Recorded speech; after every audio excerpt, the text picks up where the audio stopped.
살인하지 말라. 이 시간 앞으로 몇 주간 살인하지 말라를 조금 더 깊이 들어가서 우리 주변에 몇 가지 살인의 생명에 관련된 내용들을 살펴보고자 합니다. 사실 굉장히 이슈가 많은데 우리가 너무나 쉽게 또는 무디게 또는 그냥 대충 넘어가는 경우들이 상당히 많이 있습니다. 대표적인 문제가 자살의 문제, 낙태의 문제, 그 다음에 안락사의 문제, 가정폭력의 문제 또는 중독의 문제, 조금 더 깊이 들어가면 유전자 조작, 식물의 문제 등이 이 생명과 살인하지 말라라는 내용과 연관되어 있습니다. 그래서 주어진 기간이 몇 주가 될지 모르겠습니다만 이 주제들을 아주 간략하게 중심 요약된 부분들로 살펴서 과연 하나님의 입장에 또는 믿음의 입장에 또는 우리가 가지고 있는 성경의 입장에 어떤 자세를 취하는가를 한번 상고해 보았으면 좋겠습니다. 먼저 하나님의 말씀, 물론 출애굽기 20장 13절은 살인하지 말라라고 되어 있습니다만 시편 말씀 한 절만 봤으면 좋겠습니다. 36편 9절입니다. 시편 36편 9절 말씀입니다. 살인하지 말라라고 하는 이 주제를 여러 가지 이슈를 가지고 다룰 때 이 36편 9절의 말씀을 항상 새기고 이 말씀을 따라 생명을 봤으면 좋겠습니다. 우리 한번 다 같이 시편 36편 9절 말씀을 같이 한번 봉독하시겠습니다. 진실로 생명의 원천이 주께 있사오니 주의 빛 안에서 우리가 빛을 보리이다. 다시 한번 읽겠습니다. 진실로 생명의 원천이 주께 있사오니 주의 빛 안에서 우리가 빛을 보리이다. 생명의 근원, 시작 하나님께 있습니다. 생명의 유지, 존속 하나님께 있습니다.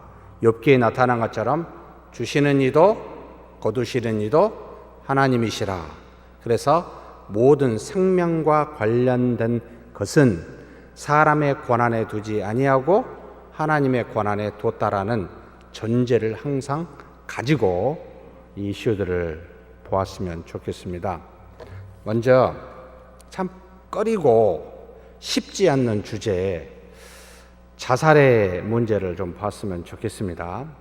성경에 구약에 자살한 대표적인 인물들이 몇 명 있습니다.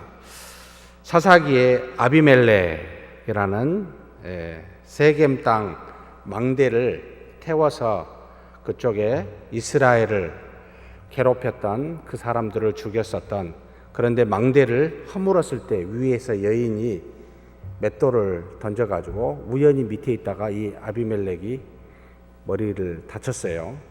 이방 여자에 의해서 죽임을 당한다는 말이 부끄러워 칼을 가지고 있는 소년에게 자기를 죽이라 라고 해서 죽임을 당했던 사건이 있고, 우리가 또 잘 알다시피 압살롬의 모사 있죠.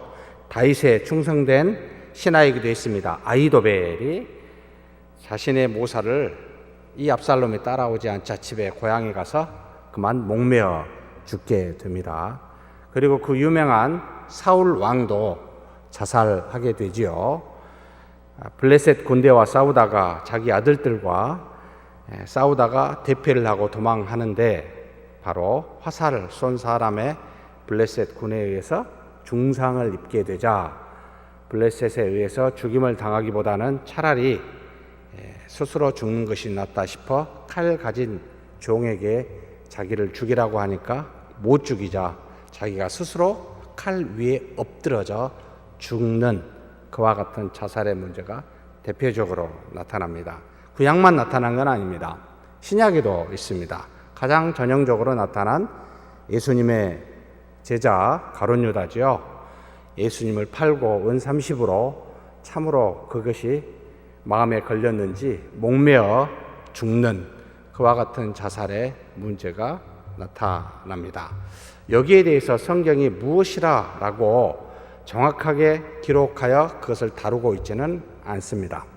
그런데 우리가 일반적으로 특별히 2009년도 우리 교단에서 모여서 학자들이 결론된 내용들이 있기 때문에 여러분 2009년도 5월달 한번 찾아보셨으면 좋겠습니다. 자살은 몇 가지로 그냥 정리합니다. 뭐라고 정리를 했냐면, 자살은 하나님의 말씀에 대한 중대한 범죄다. 생명은 하나님께 속해 있는데 감히 인간 스스로가 자살을 함으로 하나님 앞에 굉장한 범죄를 했다라는 건 두말할 필요가 없고, 그리고 자살은 살인죄와 같다. 자기를 죽이든 남을 죽이든 생명을 해하는 것이기에 살인죄에 해당이 된다라고 정의를 하고, 그 다음에 자살은 사탄의 미혹에 빠지는 것과 같다 이렇게 말하며, 최종적으로 결론은 자살에 대한 사람의 구원의 여부는 인간의 능력으로 판단 불가하다. 그래서 자살을 가지고 구원이 됐다 안 됐다라고 말하는 것은 어리석다. 왜냐하면 구원은 하나님의 주권에 있기에 인간의 힘으로 살인하거나 자살한다 해서 그것으로 구원의 여부를 말하지 말아라 라고 정돈을 그렇게 했습니다. 그와 같이 신학적으로 정돈을 하고요. 그거에 대해서 제가 여러분과 나누고 싶은 것은 아닙니다. 실제적으로 자살을 좀 깊이 보아야 될 필요가 있습니다. 우리 한국에 자살에 대한 통계를 잘 다루고 연구한 논문들이 극히 미비합니다. 우리나라 국가기관에서 자살을 다루어 이것을 정리한 것은 2005년도, 2010년도 그 이전에 이렇게 다룬 몇 번 해당이 되지 않습니다. 그래서 그 다룰 때부터 원래 1983년에 보통 전 세계 자살률을 하면 10만 명당 몇 명 이렇게 이제 늘 이야기하게 되는데, 한국은 처음으로 통계를 잡은 적이 1983년인데 10만 명당 8.7명이 자살을 한다라고 나와 있습니다. 그런데 굉장히 크게 늘어난 시기가 있었습니다. 그게 바로 IMF 시대라고 이야기하는 1998년 18.4명으로 10만 명당 굉장히 급속도로 늘어가게 됩니다. 다 알다시피 경제적 어려움이 많은 사람을 죽게 했구나, 그렇게 우리가 평가되어지지요. 그런데 이게 2005년도에는 24.7명으로 늘어나게 되고, 그리고 2015년도입니다. 작년, 재작년 26.5명까지 늘어나게 되는데, 피크를 이룰 때가 2011년 31.7명까지 늘어나 무려 15년부터 2005년까지 10년 동안 OECD 자살률의 제1위를 기록하고 있는 나라가 우리나라가 되었습니다. OECD 평균 자살률은 약 12명, 10만 명당 되는데 우리나라는 31.7명, 그리고 작년, 재작년 통계까지 26.5명, 월등하게 지금 현재 높은 상태의 자살을 현재 하고 있습니다. 그러면 이렇게 많은 사람들이 자살을 한다. 보통 이것을 이렇게 말하니까 실감이 안 나서 한 40분에 1명 정도씩 우리 한국에서 자살합니다 라고, 이것도 공식적으로 통계되어진 드러나는 것만 이야기합니다. 40분당 1명씩 자기 스스로 생명을 끊고 있다, 이렇게 보시면 됩니다. 그런데 이 자살을 좀 더 심층적으로 들어가서 분석을 해보니까 자살이 가장 많은 나이가 몇 세인고 했더니, 몇 세라고 보이십니까? 예? 10대의 자녀를 둔 사람은 아마 10대일 것이다. 지금 현재 40대, 50대 사회에서 열심히 일하고 정말 이 어려운 아마 40, 50대가 많을 거다. 라고 하는데 정말 전 세계에서 이와 같은 나라를 찾아볼 수 없을 정도로 자살률이 높은 세대가 있습니다. 바로 65세 이상 노인 자살률입니다. 10만 명당 80명이 넘습니다, 현재.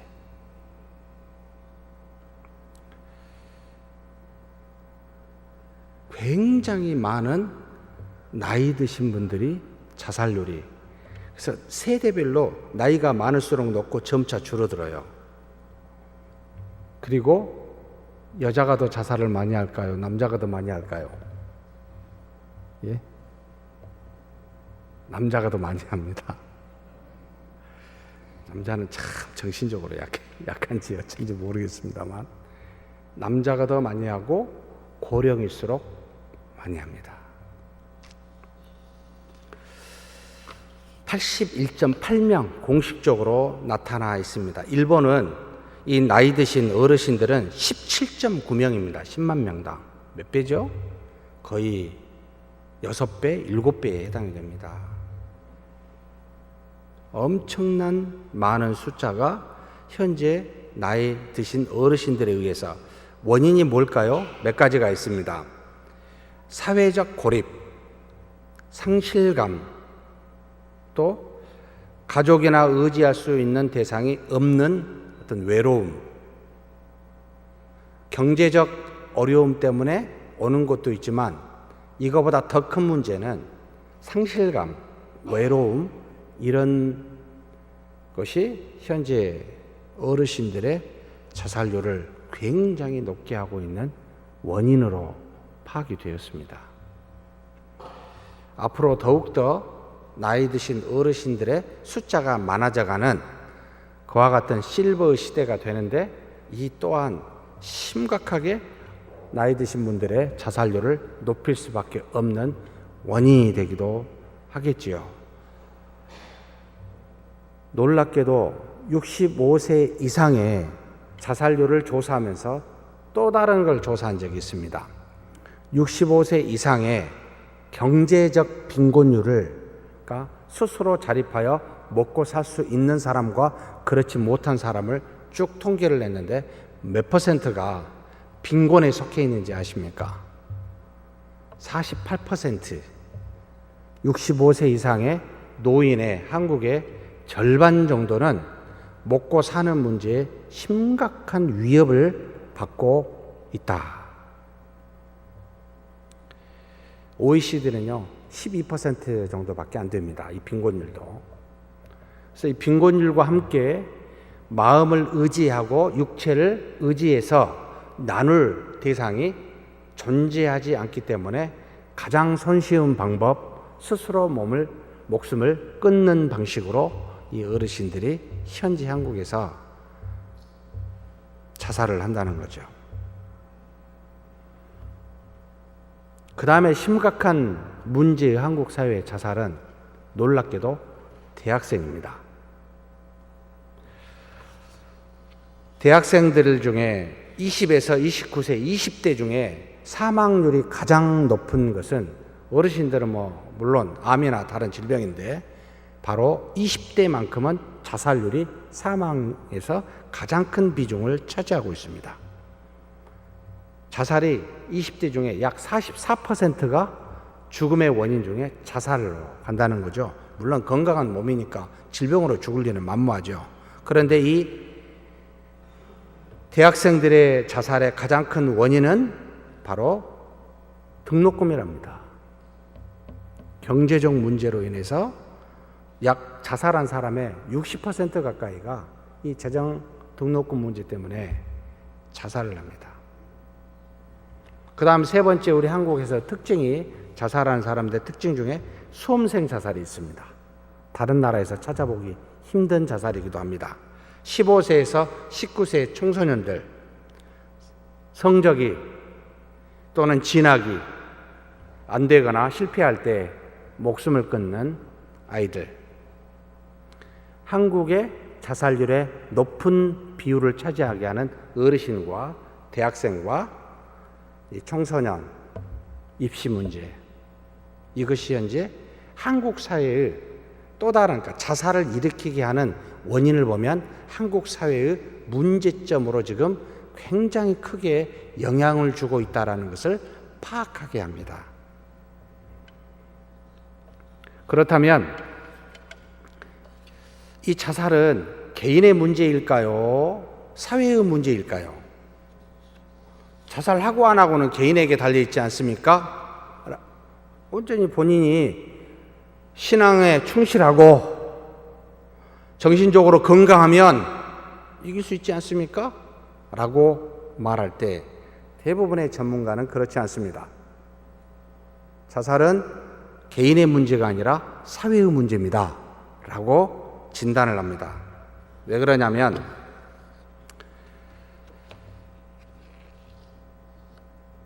자살하는 사람의 특징이 몇 가지가 있습니다.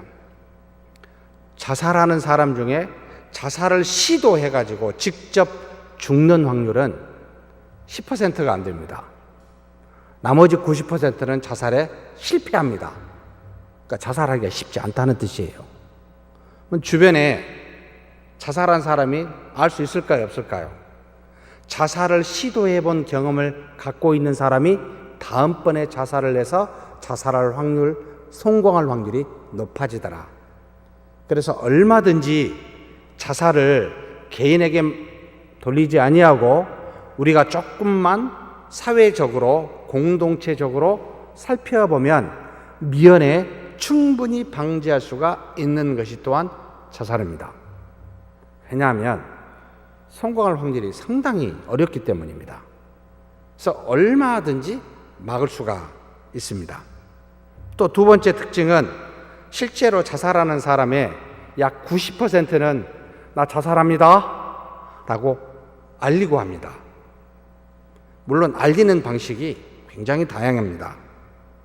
주변 사람들에게 자살하기 전에 뭔가 표시합니다. 평소에 하던 말을 하지 않습니다. 또 성직자, 우리 같은 사람에게 와서 표현하고 자살하겠다는 말을 직접적으로 언급하기도 합니다. 또 갑자기 불면증에 또는 밥을 먹지 않거나 뭔가 생활에 갑작스런 변화를 갖고 주변에 충분히 알아차릴 만하게, 그래서 자살한 사람의 90% 가까이는 주변에서 자세히만 관심만 가지고 살펴보면 얼마든지 미리 파악할 수 있도록 되어 있습니다. 그래서 개인의 문제라기보단 교회나 가정이나 사회 공동체가 건강하면 이것을 얼마든지 미리 막을 수 있도록 그렇게 되어져 있는 것이 자살이기에 개인의 문제가 개인이 약해서가 아니라 공동체가 문제에서 자살합니다라고 말하는 것이 훨씬 더 타당하다라고 전문가들이 그렇게 분석합니다.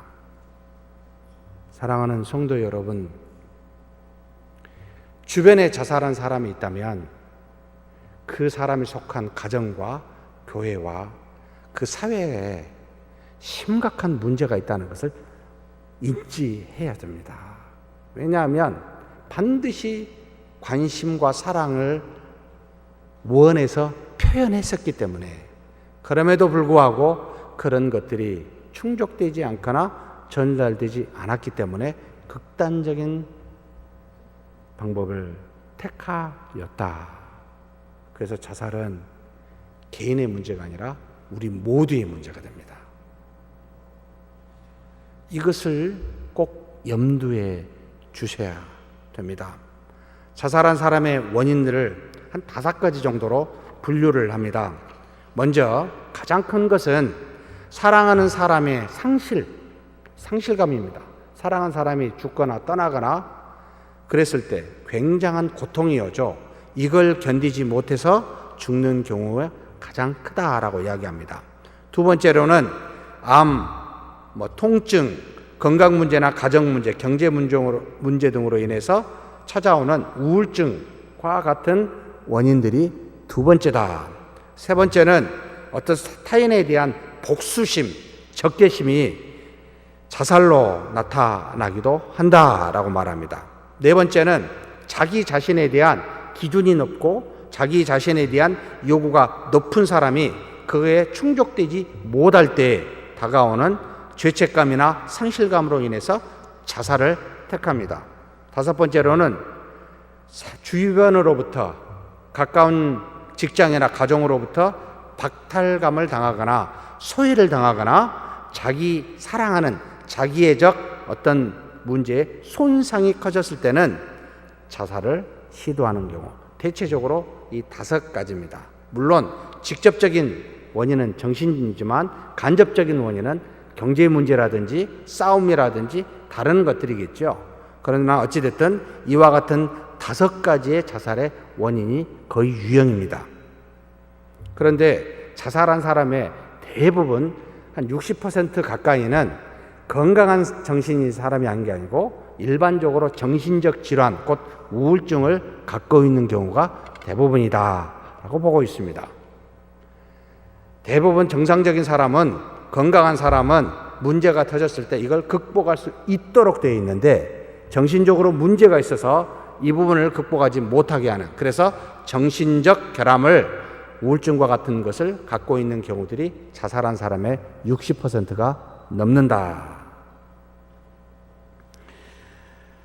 사랑하는 성도 여러분, 우리 주변에 절대로 자살한 사람을 내가 허용하지 않겠다라는 자세를 가지고 조금만 더 관심을 가지고 상대의 말에, 상대의 표현에 관심을 기울이면 너무 좋겠습니다. 우리는 자기 자신만 생각하고 자기 자신 말만 전할 것을 생각하지 상대가 무슨 감정과 마음과 표현을 하고 있는지를 너무나 간과해버리고 맙니다. 예수님이 이 땅에 오셔서 우리를 자기가 죽기까지 사랑하셨습니다.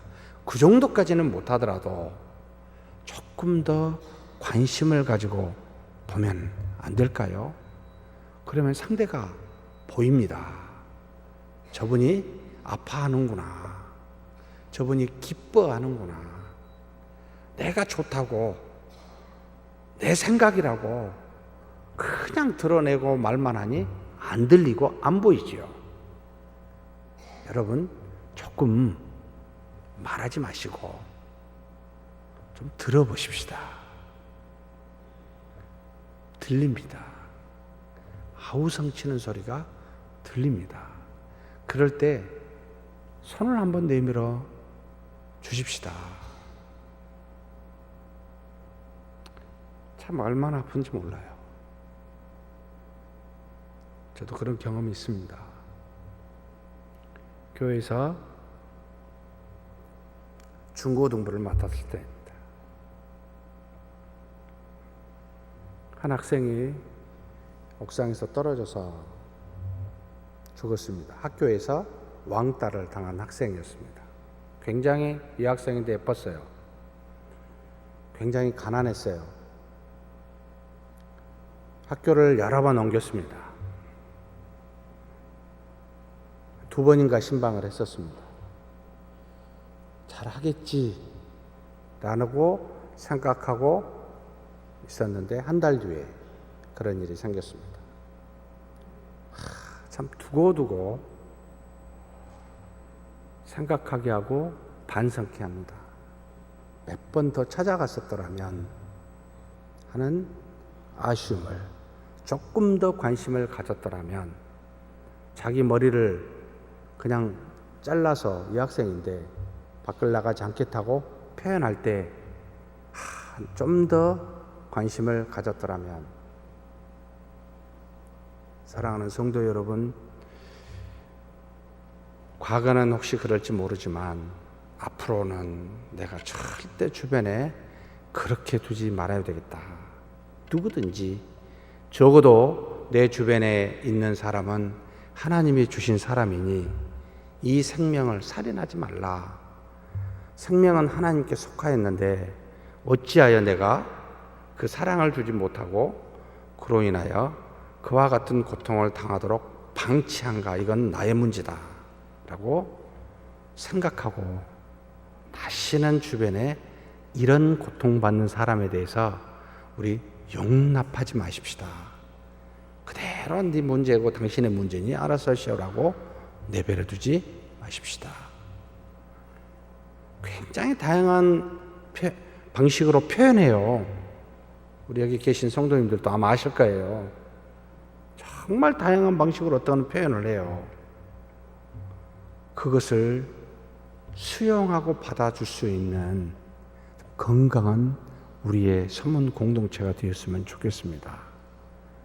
그런 분들이 평안을 누리고 마음의 따뜻함을 느낄 수 있는 공동체에 지적질하고 비판하여 그렇지 않아도 상처받은 마음에 더욱더 소외되지 않도록 그렇게 했으면 좋겠습니다. 자살은 우리의 문제입니다. 개인의 문제가 절대 아니라는 겁니다. 그 다음에 시간이 없어서 낙태의 문제로 바로 넘어가겠습니다. 참 이 낙태도 정말 심각합니다. 이것도 공식적으로 통계를 맺을 만한 기관이 없습니다. 그래서 명확하게 어느 정도인지를 알 수가 없습니다. 다만 2005년도하고 2015년도의 통계가 그것도 의학계에서 나타난 통계를 가지고 현재 사용하고 있습니다. 2005년도 통계로는 약 35만 명 정도가 낙태를 합니다. 낙태는 우리의 말이고 법적 용어는 인위적 임신 중절이라고 표현한가요? 그래 되어 있죠. 35만 명입니다. 2005년도에 신생아 태어난 숫자가 40만 명이었습니다. 그 중에 35만 명은 40만 명은 태어나고 35만 명은 어떤 이유로든 낙태를 했습니다. 다행히 그 뒤에 여러 홍보나 광고 또는 먹기 살기 힘들어서 그랬는지 모르겠습니다만 급속도로 아이를 낳는 숫자와 낙태의 숫자가 줄어들면서 2015년도는 아마 15만 명 정도로 낙태의 수가 줄었습니다. 10년 상간에. 그런데 좋아요. 이 정도로 사람이 많이 죽어요. 문제는 낙태를 허용하는 우리나라에 허용치 않는 모자보건법이라는 게 있습니다.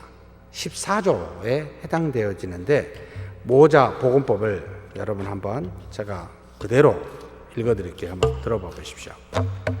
어떤 경우에 낙태를 허용하고 있는지 우리나라 법입니다. 인공 임신 중절이 법정 정식 용어입니다.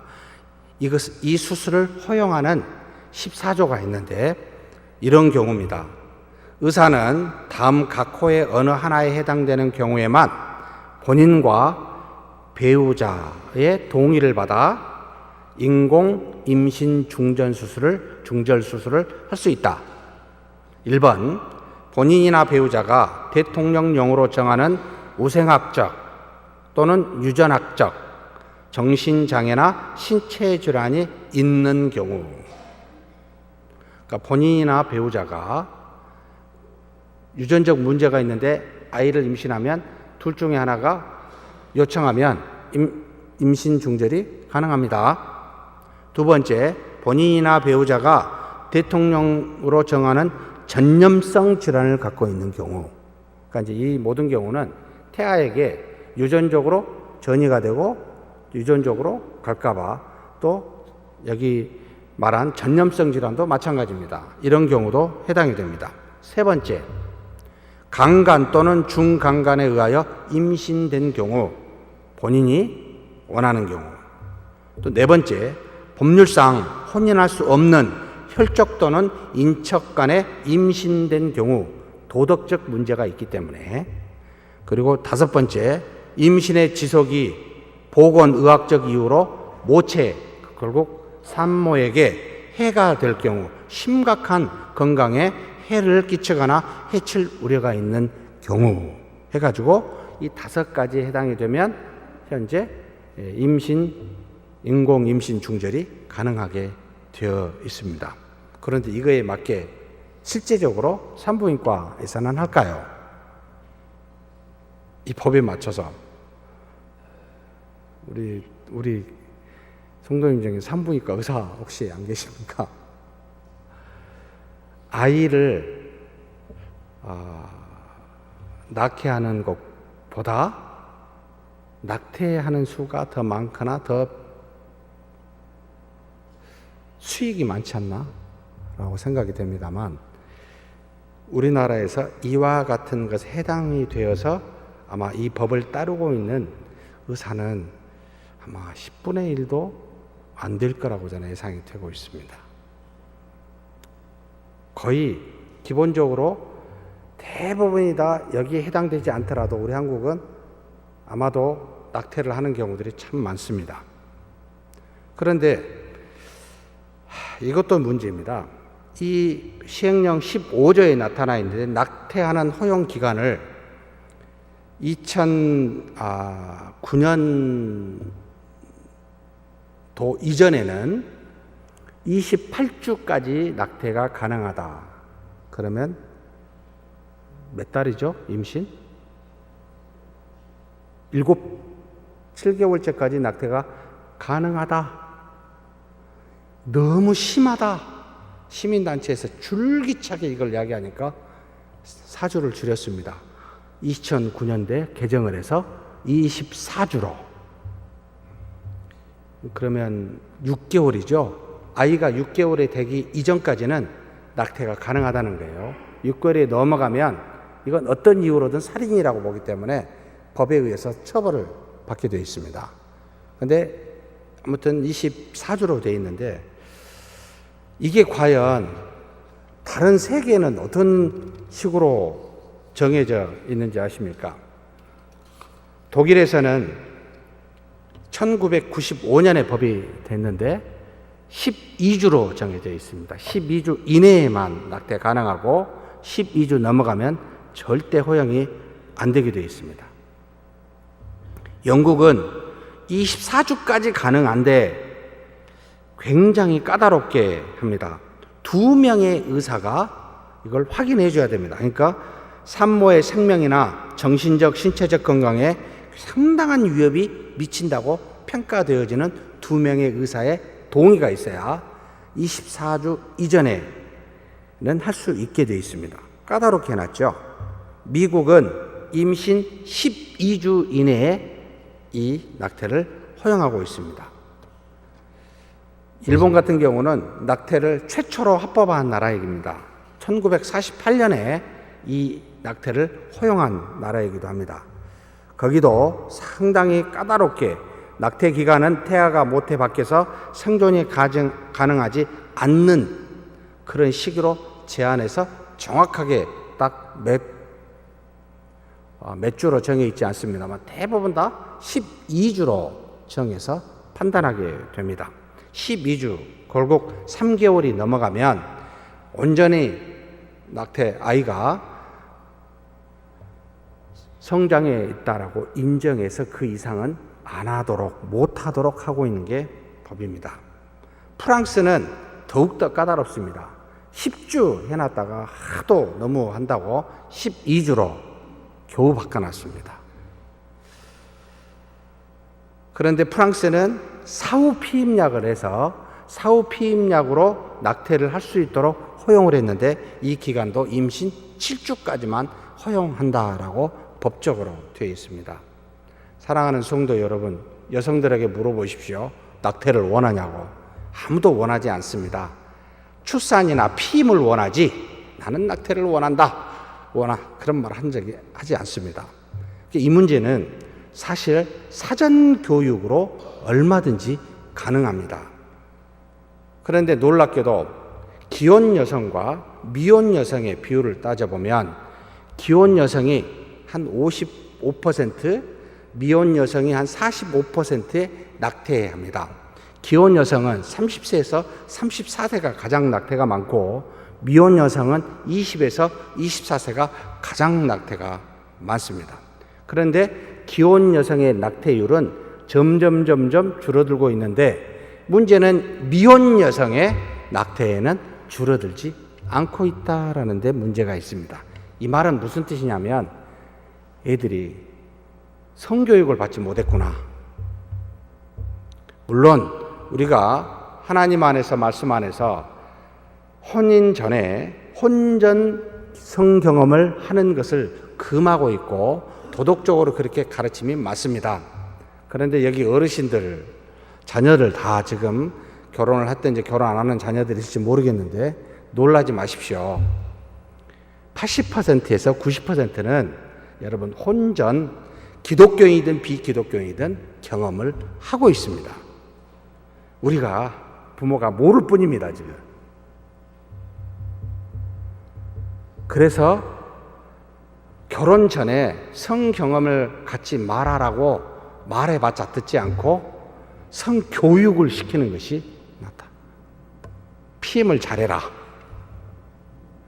이런 상황이 현실이 되었습니다.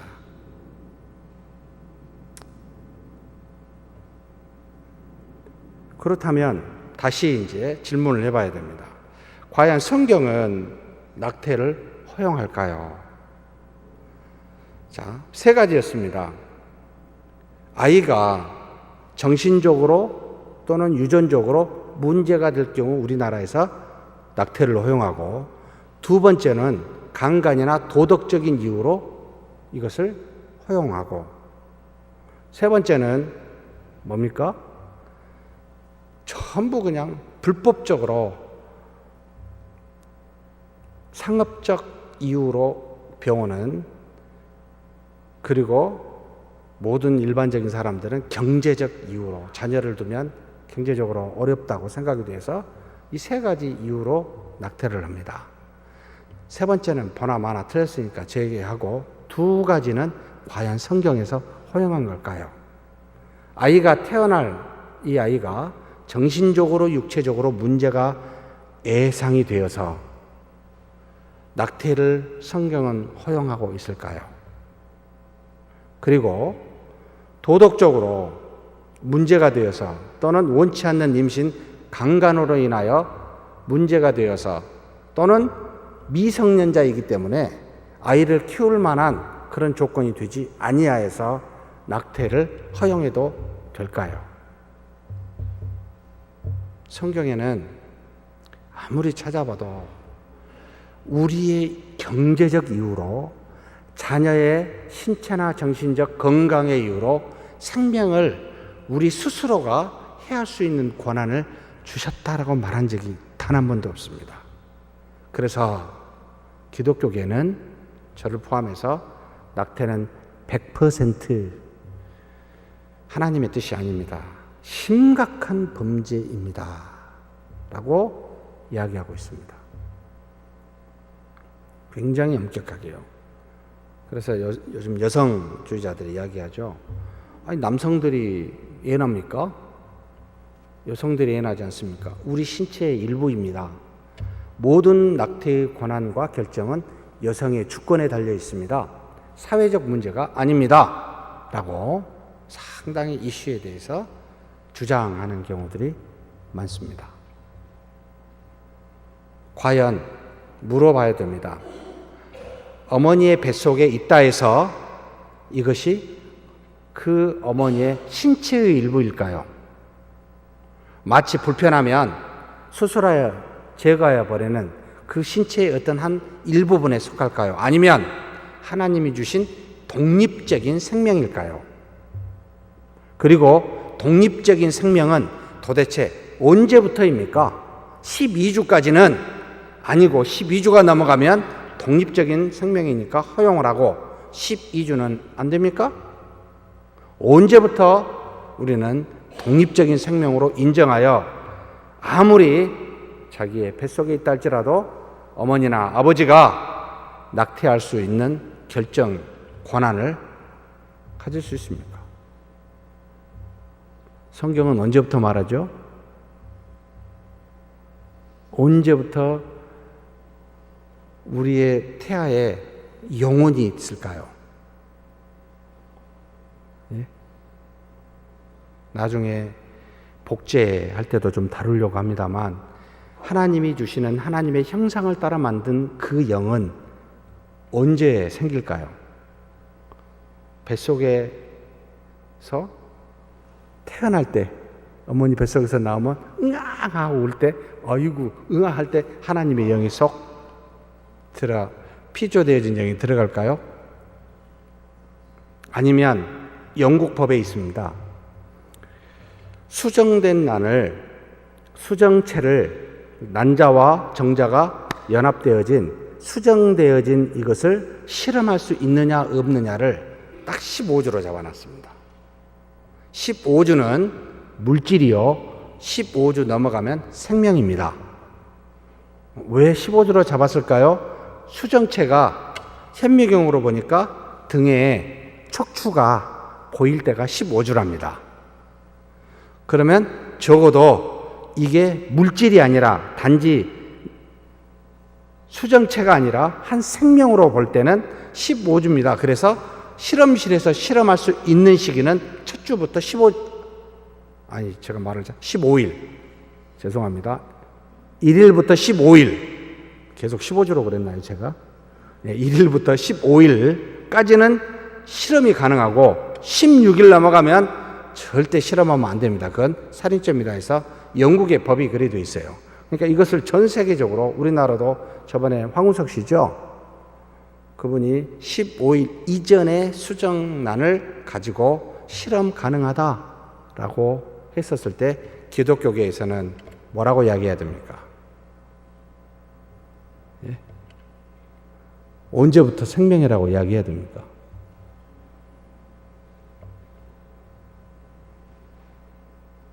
저 같은 사람은요, 16일 정도 돼야 아마 이 척추가 보일 거예요.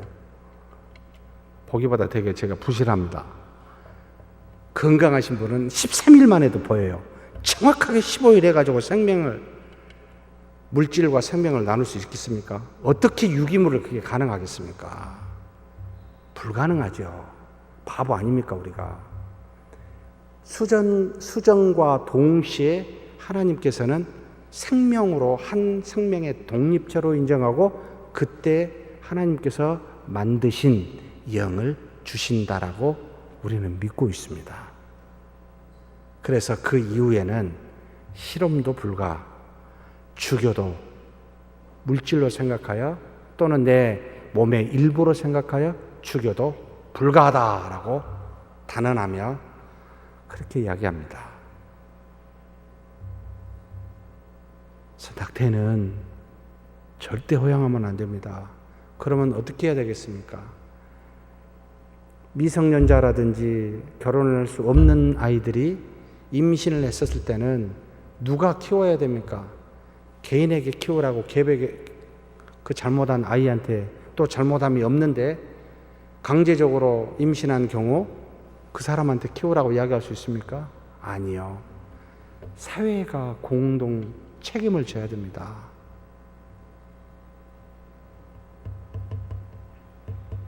이런 것들이 안 돼 있다 보니까, 그래서 여러분, 오늘 문재인 씨 대통령이 됐습니다만 저는 사람을 믿지 않습니다.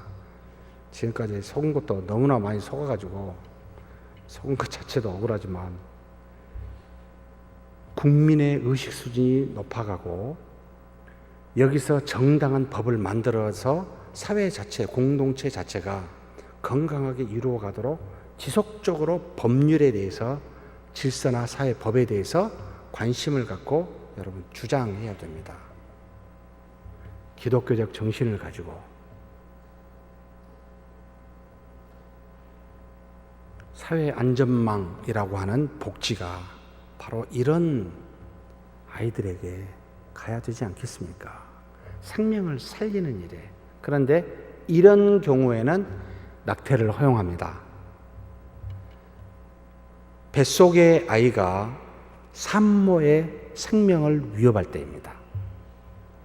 기독교 원리에서 먼저 된 생명 우선주의라. 뒤에 난 생명이 먼저 온 생명을 위협할 때는 뒤에 것을 포기하자라고 해서 원칙을 두고 있습니다. 그래서 태아가 산모의 생명을 위협할 때만 낙태는 제한적으로 허용합니다. 그 외에는 문제가 있다 할지라도 사회적으로, 국가적으로, 개인적으로, 가정적으로 그것을 도와야지 죽이는 일은 안 됩니다.